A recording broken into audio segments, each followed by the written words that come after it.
Scrooge Enjoys Christmas. Scrooge dressed himself and went down on the street with his hand on his back. He wished people good morning and Merry Christmas each time someone on the street wished him. He had not gone far when he beheld the portly gentleman who had walked into his house the day before and said, "Scrooge and Mondays, I believe." It sent a pang across Scrooge's heart to think how this old gentleman would look upon him when they met. But he knew what path lay straight before him, and he took it. Scrooge pleasantly greeted the gentleman and wished him Merry Christmas. Then Scrooge whispered something into his ear.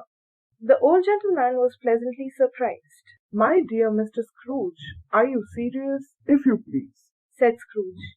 "Not a farthing less. A great many back payments are included in it, I assure you. Will you do me that favor?"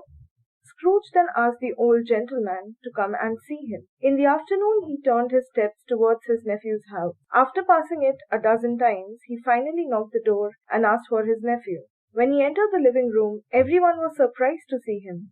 Everyone enjoyed the wonderful party. The next day he reached office early and waited for Bob Cratchit. Bob Cratchit walked in late at work. He was on his stool in a jiffy, driving away with his pen, as if he were trying to overtake 9 o'clock. "Hallo," growled Scrooge in his accustomed voice, as near as he could feign it. "What do you mean by coming here at this time of day?" Bob apologized profusely. He assured that it wouldn't be repeated. "Now I'll tell you what, my friend," said Scrooge. "I'm not going to stand this sort of thing any longer, and therefore, giving Bob an enormous dig at his waistcoat, I'm about to raise your salary." Bob couldn't believe his ears. Scrooge further added, "A merrier Christmas, Bob, my good fellow, than I have given you for many a year."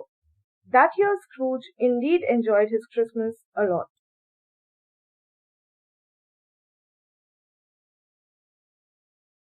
Subscribe now and press the bell icon. Never miss an update.